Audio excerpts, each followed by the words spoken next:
श्री राजाराम उच्च माध्यमिक विद्यालय मौजियाबाद मुगलाई नगर के यूट्यूब चैनल पर आप सभी का हार्दिक स्वागत है।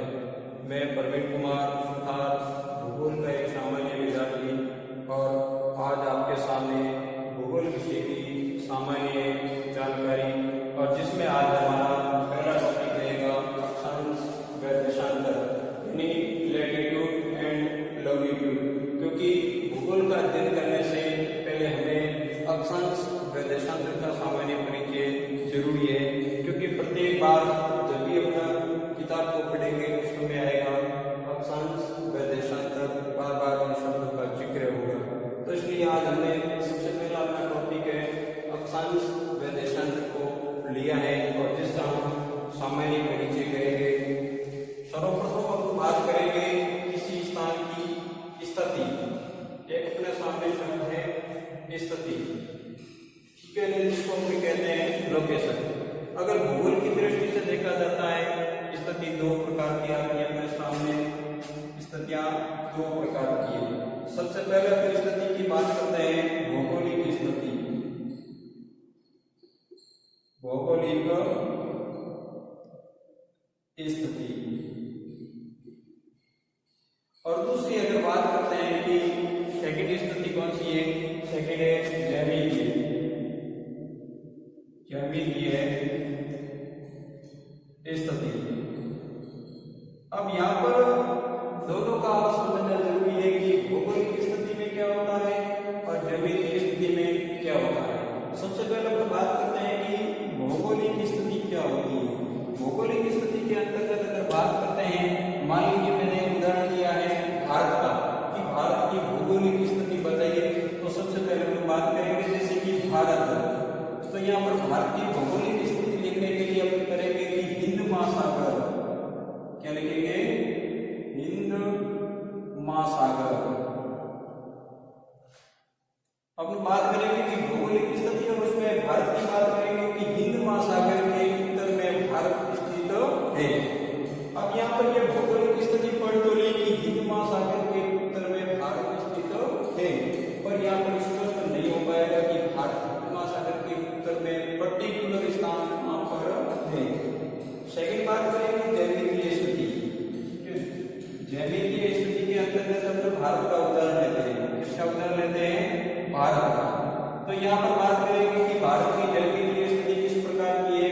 तो यहाँ पर सबसे पहले हम देखेंगे एक शब्द आएगा अक्षांशीय स्थिति, यानी अक्षांश, और दूसरा शब्द है देशांतर।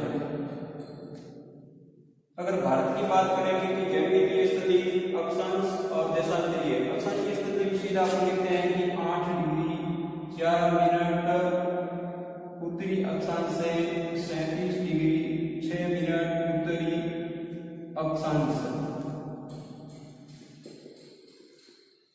और यहाँ पर देशांतरीय स्थिति की बात करेंगे 68 डिग्री 7 मिनट पूर्वी देशांतर से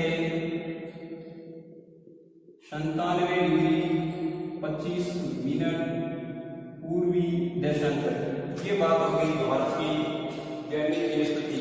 तो यहाँ पर हम भौगोलिक स्थिति के द्वारा गणों पर या विश्व के मानचित्र पर कोई पर्टिकुलर स्थान को नहीं ढूंढ पाते हैं, और इस कमी को पूरा करने के लिए यहाँ पर ज्यामितीय स्थिति का निर्धारण किया जाता है।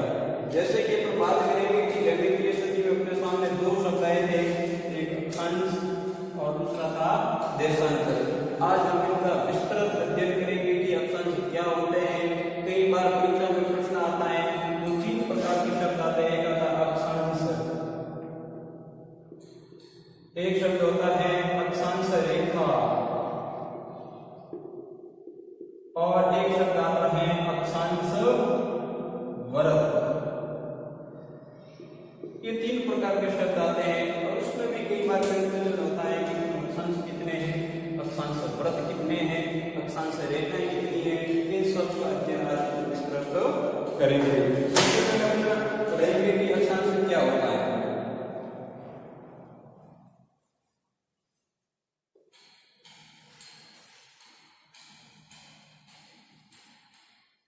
अक्षांश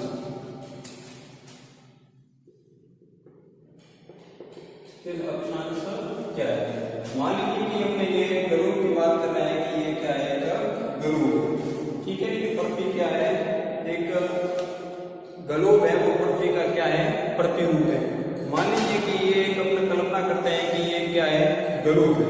और ग्लोब अगर मान लीजिए मैंने एक कांच का पारदर्शी ग्लोब लिया और उसके बीचों बीच मैंने मान लीजिए कि ये पेड़ है वो रख दी। जिस प्रकार वर्त में एक त्रिज्या काम कर रही है, मान लीजिए कि ये ग्लोब है और उसके मध्य मैंने एक त्रिज्या के रूप में ये लिया है। और मान लीजिए कि इस कांच के ग्लोब में इस पेन को मैं या केंद्र में रखकर इस प्रकार एक घुमाता हूं, तो यहाँ पर एक वृत्त का निर्माण होगा। क्या होगा? वृत्त का निर्माण। और जो क्या करेगा, ग्लोब को दो भागों में बांटने का काम करेगा। कितने भागों में बांट देगा ग्लोब को? दो भागों में। एक हो जाएगा उत्तर की तरफ और दूसरा हो जाएगा दक्षिण की तरफ। तो यहाँ पर जो दो भागों में बांटने का काम होता है, उस रेखा का नाम है 0 डिग्री अक्षांश। क्या है? 0 डिग्री अक्षांश। 0 डिग्री अक्षांश, ठीक है, 0 डिग्री अक्षांश। अब अपन बात करेंगे कि 0 डिग्री अक्षांश के बाद में और भी एक अक्षांश है और अक्षांश वृत्त भी है। तो ये यहाँ पर की अक्षांश क्या है कि ग्लोब को बीचों बीच दो भागों में बांटने वाली एक रेखा है, जिसे अपने कहते हैं 0 डिग्री अक्षांश। यह इसका अन्य नाम है भूमध्य रेखा, ठीक है। इसका अन्य नाम क्या है? भूमध्य रेखा। और इसका एक अंग्रेजी में और नाम है इक्वेटर और एक और है विषुवत रेखा। विषुवत रेखा, यानी इसके दो तीन नाम है।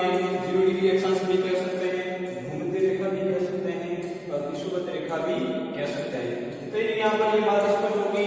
मान लीजिए कि ये ग्लोब है और इस ग्लोब के अगर अपने सेंटर में देखें कि यहाँ पर एक बीचों बीच रेखा बनी हुई है और ये क्या करती है, ग्लोब को दो भागों में बांटने का काम करती है। जिस प्रकार में बात करते हैं कि ये ग्लोब है और इसको दो भागों में ये यहाँ भूमध्य रेखा बनने के बाद ये ग्लोब दो खंडों में क्या हो जाएगा, विभाजित हो जाएगा अलग। और जिसको अपने कहेंगे एक उत्तरी गोलार्ध और दूसरा हो जाएगा दक्षिणी गोलार्ध। भूमध्य रेखा से जस्ट उत्तर की तरफ है, इसको अपने कहेंगे उत्तरी गोलार्ध। क्या कहेंगे? उत्तरी गोलार्ध। और भूमध्य रेखा के दक्षिण की तरफ है, इसको अपन कहेंगे दक्षिण गोलार्ध। भूमध्य रेखा के उत्तर की तरफ है, इसको अपन कहेंगे उत्तरी गोलार्ध। और भूमध्य रेखा के दक्षिण की तरफ है, इसको अपन क्या कहेंगे, दक्षिण गोलार्ध। अब अपन बात करते हैं कि 0 डिग्री के बाद अन्य अक्षांश का निर्धारण किस प्रकार किया जाता है।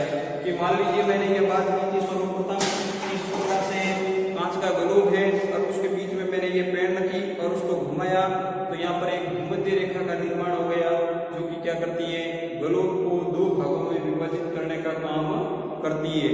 अगर आप सेकंड की बात करते हैं कि इसी मान लीजिए कि ये भूमध्य रेखा थी और उसके बाद है इस पेड़ को मैं थोड़ा सा ऊपर करके अगर इस प्रकार यहाँ से घुमाता हूँ, तो एक और अक्षांश का निर्माण होता है, उसको अपने कहेंगे, मान लीजिए कि ये भूमध्य रेखा है और भूमध्य रेखा से मैंने यहाँ पर 1 डिग्री के एंगल पर एक और अक्षांश का निर्धारण किया कि ये हो जाएगा 1 डिग्री अक्षांश। क्या हो जाएगा? 1 डिग्री अक्षांश। इसी प्रकार 2 डिग्री अक्षांश, 3 डिग्री अक्षांश, 4 डिग्री अक्षांश, 5 डिग्री अक्षांश। जिस प्रकार आप मान लीजिए इस पेड़ को खड़ा करते जाएंगे, इस प्रकार अक्षांशों का निर्धारण हो जाएगा। तो यहाँ पर सीधी सी एक बात है कि अक्षांश किसे कहते हैं, परिभाषा के रूप में इसे लिखते हैं कि अक्षांश क्या है।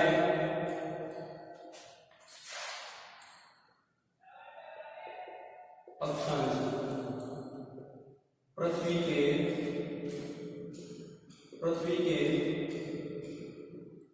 केंद्र से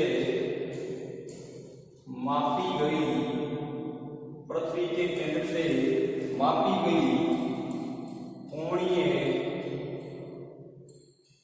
दूरी को अक्षांश कहते हैं। पृथ्वी के केंद्र से मापी गई कोणीय दूरी को अक्षांश कहते हैं, ठीक है।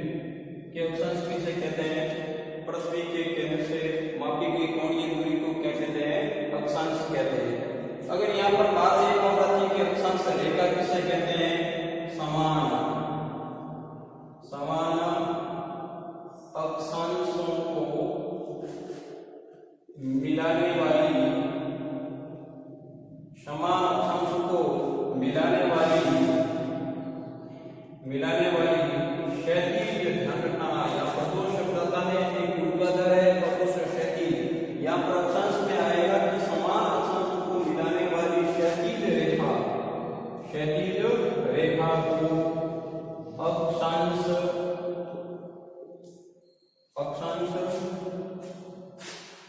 रेखाएं कहते हैं। ठीक है, सबसे पहले बात होगी कि अक्षांश क्या होता है कि पृथ्वी के केंद्र से, यानी यहाँ पर पृथ्वी का केंद्र कौन सा हो जाएगा? सेंट्रल। यदि बात करते हैं कि पृथ्वी का केंद्र, ये हो गया पृथ्वी का केंद्र, और पृथ्वी के केंद्र से मापी गई कोणीय दूरी, मान लीजिए कि मैंने यहाँ पर एक कोणीय दूरी माप के बीचों बीच में रेखा बनाई, वो हो गई भूमध्य रेखा। और उसके बाद मैंने नॉर्थ की तरफ मान लीजिए कि 1 डिग्री के अंतराल में एक और कोणीय दूरी मापी, ये हो गया सेकंड अक्षांश। और उसके बाद इस प्रकार मैं अक्षांशों का निर्धारण करता जाऊंगा। सबसे अंत में यहाँ पर जो चित्र बनेगा 90 डिग्री के एंगल पर, उसे हम कहेंगे 90 डिग्री अक्षांश। क्या कहेंगे?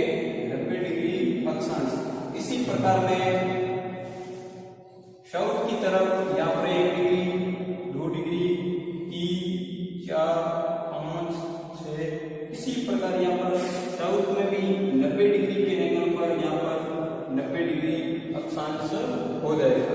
यदि इस प्रकार बात कर सकते हैं, देखो कई बार परीक्षा में प्रश्न आता है कि कुल अक्षांश कितने होते हैं, कुल अक्षांश रेखाएं कितनी होती हैं, तो यहाँ पर स्पष्ट हो जाएगा कि कुल अक्षांश। सबसे पहले बात करते हैं कि अक्षांश, कुल अक्षांश कितने होते हैं? कुल अक्षांश यहाँ पर आपने देख लिया कि सबसे पहले 0 डिग्री रेखा है। ठीक है, 0 डिग्री रेखा है, और उसके बाद 1 डिग्री, 2 डिग्री, इस प्रकार अंतराल में अगर यहाँ पर देखते हैं कि 90 डिग्री अक्षांश नॉर्थ की तरफ, 90 डिग्री अक्षांश नॉर्थ। यहाँ पर विशेष ध्यान रखना, अक्षांश के साथ हमेशा नॉर्थ और साउथ का प्रयोग किया जाता है। अक्षांश रेखा है या अक्षांश वृत्त जब भी लिखेंगे उस समय आप लिखेंगे उत्तरी अक्षांश या दक्षिण अक्षांश। ठीक है ना, ये विशेष ध्यान रखना कि उत्तरी अक्षांश व दक्षिणी अक्षांश। इसको अंग्रेजी में अपने कह सकते हैं नॉर्थ या साउथ। इन दोनों शब्दों का हमेशा प्रयोग करेंगे, वो अक्षांश रेखाओं के साथ करेंगे। अक्षांश रेखा कभी भी पूर्व या पश्चिम नहीं होती है, इसका विशेष ध्यान रखना। तो यहाँ पर कुल अक्षांश की बात कर रहे थे कि एक 0 डिग्री हो गई, एक 90 डिग्री नॉर्थ हो गई, और दूसरी 90 डिग्री साउथ। यानी यहाँ पर कुल अक्षांश कितने हो गए?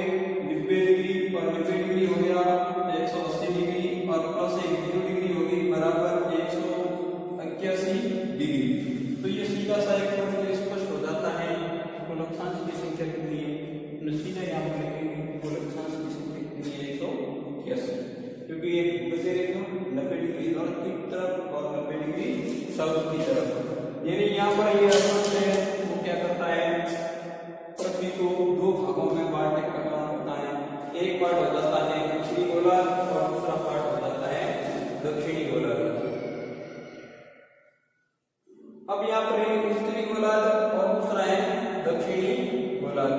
उत्तरी गोलार्ध और दूसरा है दक्षिणी गोलार्ध।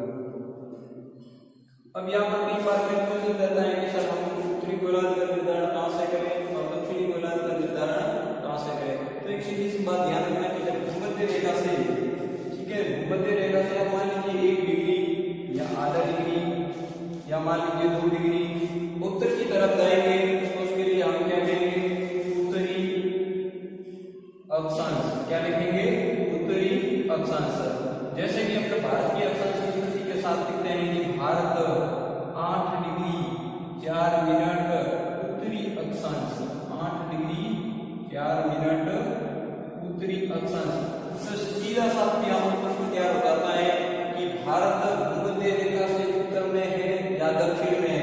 तब यहाँ पर पढ़ते हैं कि भारत की अक्षांश की स्थिति क्या है, 5 डिग्री 4 मिनट आगे क्या लिखा हुआ है, उत्तरी अक्षांश। इसका मतलब कि भारत भूमध्य रेखा से उत्तर की तरफ स्थित है। और मान लीजिए कि दक्षिणी गोलार्ध की अगर बात करते हैं कि दक्षिणी गोलार्ध कहाँ से होगा, भूमध्य रेखा से मान लीजिए कि दक्षिण की तरफ मान लीजिए आधा डिग्री जा रहे हैं या 1 डिग्री जा रहे हैं या 2 डिग्री जा रहे हैं, तो उसको कहेंगे दक्षिणी अक्षांश। क्या कहेंगे, दक्षिणी अक्षांश। तो इसका विशेष ध्यान रखना कि उत्तरी अक्षांश क्या होता है और दक्षिणी अक्षांश क्या होता है। ठीक है ना, ये बातें लगभग सामान्य स्पष्ट हो चुकी है कि 0 डिग्री भूमध्य रेखा और भूमध्य रेखा से उत्तर की तरफ होंगे उसको कहेंगे उत्तरी अक्षांश, और भूमध्य रेखा से दक्षिण की तरफ होंगे उसको कहेंगे दक्षिणी अक्षांश। आगे अपने एक बात करते हैं, सामान्य प्रश्न है जैसे कि कुछ प्रतियोगी परीक्षा में आया हुआ है और उसकी बात करेंगे कि अक्षांश के संदर्भ में। ठीक है,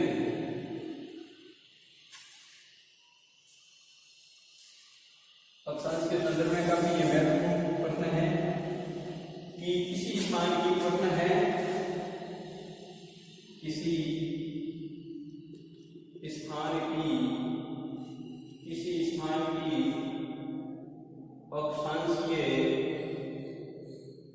स्थान की अक्षांशीय स्थिति है।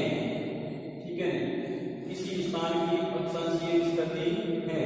ये अपने सामने एक प्रश्न है जो कि आरएस परीक्षा के अंदर आया हुआ है। पहला ऑप्शन है 5 डिग्री वेस्ट।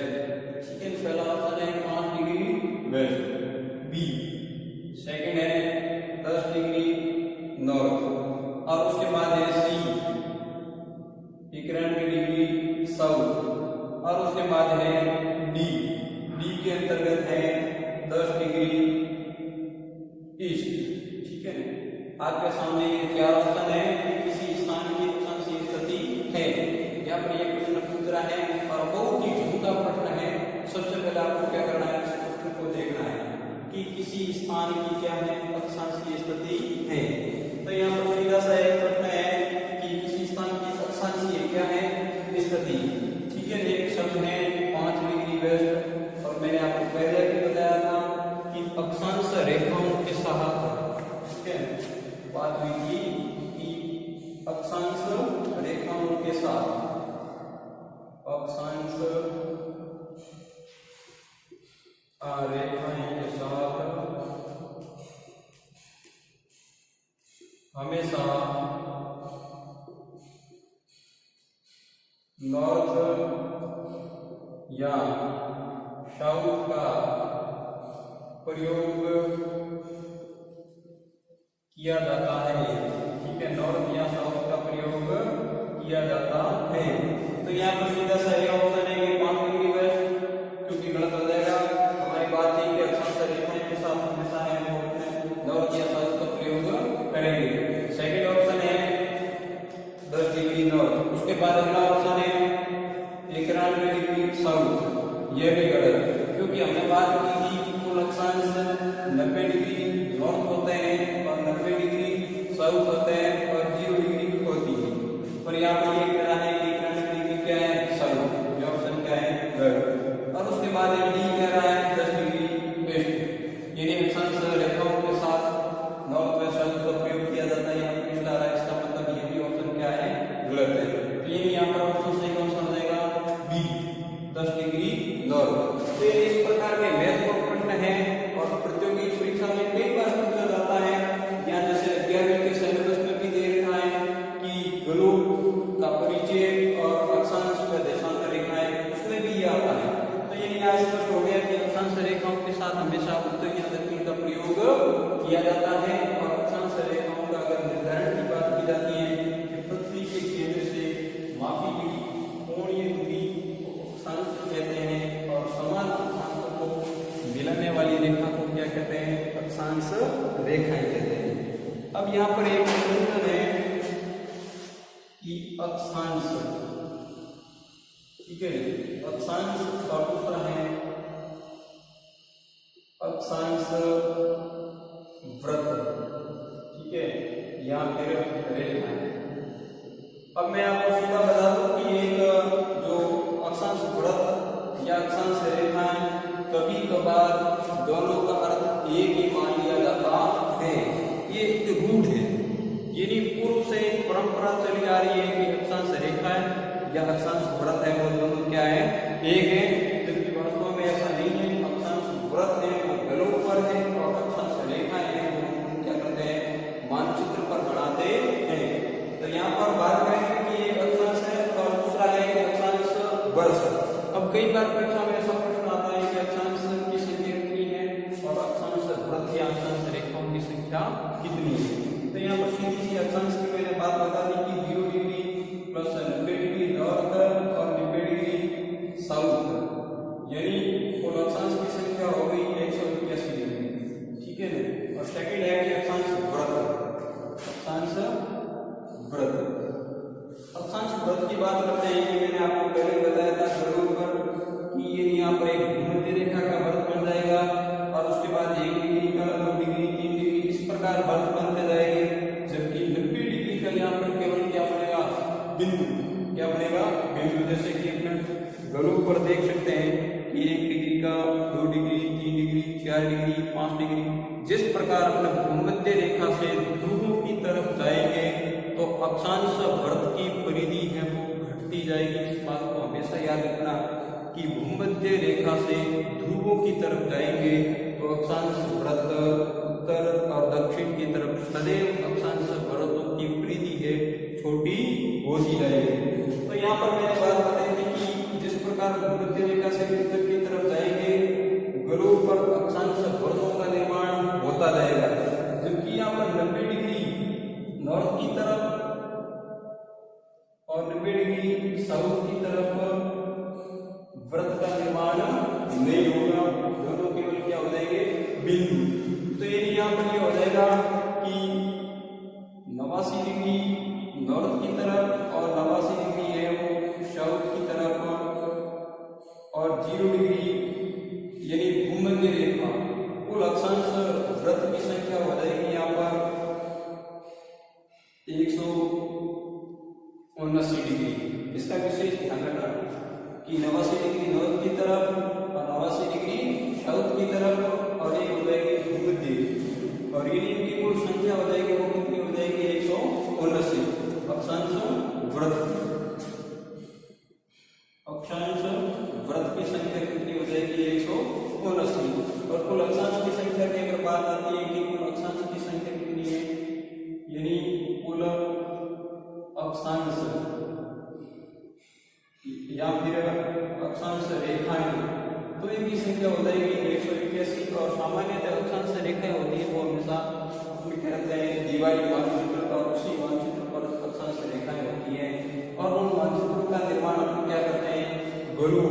इसी गलों की सहायता से हम एक भूगोल के अंतर्गत आता है प्रैक्टिकल में प्रक्षेप, जिसे अपने प्रोजेक्शन कहते हैं, और उसी की सहायता से अपना दीवारी मानचित्र का निर्माण करते हैं। और यहाँ पे क्या करते हैं, पैमाना लेते हैं, जैसे कि 1 सेंटीमीटर बराबर 1 किलोमीटर। इसी पैमाने के आधार पर मान लीजिए कि हम क्या करेंगे, इसी गलों से एक दीवारी मानचित्र का निर्माण करेंगे। तो मानचित्र पर हमेशा आपने देखी होगी इस प्रकार की लैटिट्यूड होती है और इस प्रकार की क्या होती है, लॉन्गिट्यूड।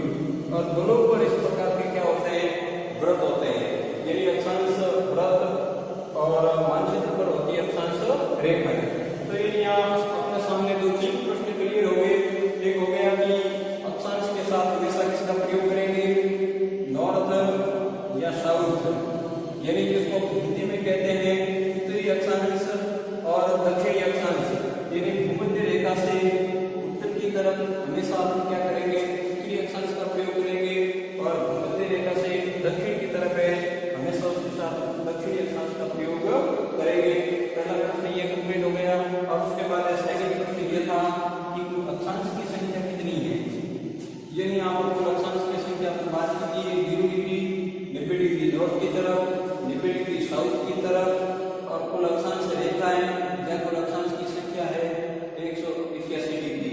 और उसके बाद है कि गलों पर कुल अक्षांश वृत्त कितने बनते हैं। तो यहाँ पर 89 डिग्री तरफ और 89 डिग्री साउथ की तरफ और एक हो गई भूमध्य रेखा। ये कुल अक्षांश वृत्तों की संख्या है वो 179। तो यहाँ पर ये लैटिट्यूड कंप्लीट हो गया। और एक प्रश्न और है, एक बार परीक्षा में पूछा जाता है कि कुल अक्षांश की संख्या, क्या प्रश्न है, कुल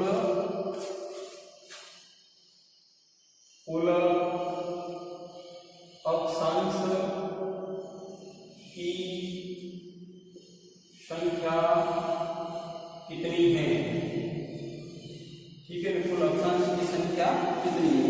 वास्तव में अगर देखा जाता है तो प्रश्न पूछने का थोड़ा तरीका अलग है, क्योंकि कुल अक्षांश, देखो एक बात आ रही है कि कुल अक्षांश और उसके ऑप्शन के बाद दे दिए जाते हैं। तो कुल अक्षांश की बात करते हैं कि मान लीजिए ये ग्लोब है और ये भूमध्य रेखा है, और अक्षांश की परिभाषा क्या है कि पृथ्वी के केंद्र से मापी गई कोणीय दूरी को क्या कहते हैं? अक्षांश कहते हैं। और मान लीजिए 0 डिग्री अक्षांश है, कितनी है? 0 डिग्री। और इस 0 डिग्री से मैंने यहाँ पर आधा डिग्री भी बना सकता हूँ और 1 डिग्री भी बना सकता हूँ। जैसे कि आपने कई बार सुना होगा कि 23.5 डिग्री कितना है? 23.5 डिग्री। तो ये भी आधा डिग्री जो 23 और उसके बाद आधी डिग्री है 30 मिनट है, वो भी क्या है? अक्षांश है। तो ये यहाँ पर प्रश्न पूछने का तरीका है, ये वास्तव में ऐसा होना चाहिए कि 1 डिग्री के अंतराल, ठीक है, 1 डिग्री के अंतराल पर कुल अक्षांश रेखाओं की संख्या कितनी है? तब आप कह सकते हैं कि 1 डिग्री के अंतराल पर कुल अक्षांश रेखाओं की संख्या कितनी होती है? 181 होती है। जब प्रश्न कई बार ऐसा किया जाता है कि कुल अक्षांश की संख्या कितनी है, तो कुल अक्षांश में 23.5 डिग्री, आधा डिग्री वो भी अक्षांश में आएगा और 1 डिग्री वो भी अक्षांश में आएगा। तो उसका विशेष ध्यान रखना है कि जो 23.5 से आधा डिग्री भी हो सकता है, 1 डिग्री भी हो सकता है। अब देखो एक बार अक्षांश के साथ और बाकी है कि अक्षांश आप शब्द लिखते हैं, उसके बाद एक शब्द बार बार आता है कि डिग्री आ रहा है, जैसे 23.5 डिग्री आ रहा है, तो उसको भी हम क्लियर कर देते हैं कि आधा डिग्री किस प्रकार से है। मान लीजिए मैंने यहाँ पर बात की थी कि भारत की, ठीक है ना, भारत की अक्षांशीय स्थिति, भारत की अक्षांशीय स्थिति, जैसे मैंने यहाँ पर लिखा भारत की अक्षांशीय स्थिति में मैंने लिखा कि 8 डिग्री 4 मिनट उत्तरी अक्षांश से 37 डिग्री 6 मिनट उत्तरी अक्षांश, ठीक है। ये भारत की अक्षांशीय स्थिति है कि 8 डिग्री 4 मिनट उत्तरी अक्षांश से 37 डिग्री 6 मिनट उत्तरी अक्षांश। तो यहाँ पर हमने बात कर ली थी कि मान लीजिए ये ग्लोब है और ग्लोब पर ये भूमध्य रेखा है और ये है 8 डिग्री और ये है 37 डिग्री, ठीक है। तो भारत है 8 डिग्री से लगा के 37 डिग्री के बीच में स्थित है। पर ये मैं यहाँ पर 1 डिग्री लिख रहा हूँ, उसके बाद मिनट लिख रहा हूँ, तो ध्यान रखना कि 1 डिग्री, ठीक है, 1 डिग्री अक्षांश में 60 मिनट अक्षांश होते हैं। इसका विशेष ध्यान रखना, ठीक है। जब भी जैसे यहाँ पर लिखते हैं कि 1 डिग्री अक्षांश है, 1 डिग्री अक्षांश में कितने मिनट अक्षांश होते हैं? 60 मिनट। कभी भी मान लीजिए शब्द लिखा है 23.5 डिग्री, क्या लिखा है? 23.5 डिग्री अक्षांश। इसका मतलब है कि 23 डिग्री 50, ये कभी नहीं होगा, क्योंकि यहाँ पर आएगा 23 डिग्री और 30 मिनट। अब देखो कि 23.5 है और 23 डिग्री 50 मिनट होना चाहिए, क्योंकि यहाँ पर हो रहा है 23 डिग्री 30 मिनट, क्योंकि मैंने आपको स्पष्ट करवा दिया है कि 1 डिग्री अक्षांश में 60 मिनट अक्षांश होते हैं। फिर यहाँ पर 1 डिग्री अक्षांश के अंतर्गत कितने होते हैं? 60 मिनट अक्षांश होते हैं। और ध्यान रखना डिग्री, जैसे 1 डिग्री मैं लिख रहा हूँ तो इस प्रकार हमेशा आपको क्या लिखेंगे? डिग्री और उसके बाद मिनट, ठीक है, 1 डिग्री। और जैसे मान लीजिए कि 30 मिनट लिखना है तो मिनट के लिए हम इस प्रकार का चिन्ह बनाएंगे मिनट के लिए। और उसके बाद बाद मान लीजिए कि 17 सेकंड लिखना है, लिखना है 17 सेकंड, तो इस प्रकार का डबल चिन्ह हो जाएगा। और उसको हम पढ़ेंगे 1 डिग्री 30 मिनट 17 सेकंड, और उसके बाद जैसे मैंने यहाँ पर n लिख दिया, इसका मतलब हो जाएगा उत्तरी अक्षांश। तो इसका विशेष ध्यान रखना कि 1 डिग्री अक्षांश में 60 मिनट अक्षांश होते हैं। अब बात करते हैं कि 1 मिनट अक्षांश में 60 सेकेंड अक्षांश होते हैं, ठीक है। पहली बात थी कि कुल अक्षांश की संख्या कितनी हो गई, कि कुल अक्षांश की संख्या हो गई 181। और उसके बाद है कि 1 डिग्री अक्षांश में कितने मिनट होते हैं, 1 डिग्री अक्षांश में 60 मिनट होते हैं। और मिनट के लिए हमेशा क्या बनाएंगे, मिनट के लिए हमेशा इस प्रकार का चिन्ह बनाएंगे। और उसके बाद है कि 1 मिनट अक्षांश में कितने सेकंड अक्षांश होते हैं, 1 मिनट अक्षांश के अंतर्गत 60 सेकंड अक्षांश होते हैं। और सेकंड के लिए हम इस प्रकार क्या करेंगे, चिन्ह बनाएंगे। तो इसका विशेष ध्यान रखना, जैसे कि भारत की मैं अक्षांश की स्थिति लिख रहा हूं, ठीक है, भारत की अक्षांशीय स्थिति। कई बार ऐसा होता है कि किताबों में कभी मिनट शब्द या फिर डिग्री शब्द या फिर सेकंड शब्द लिखा हुआ नहीं आता है, सीधा सीधा जैसे कि भारत की अक्षांशीय स्थिति 8 डिग्री इस प्रकार का चिन्ह लिखा हुआ रहेगा कि ये क्या भारत की अक्षांश, नॉर्थ से 37 नॉर्थ, ये लिखा हुआ रहेगा। तो अपने क्या पढ़ेंगे, मैंने अभी आपको बताया था कि इसको क्या पढ़ेंगे, डिग्री, और इसको क्या पढ़ेंगे, मिनट। और उसके बाद मान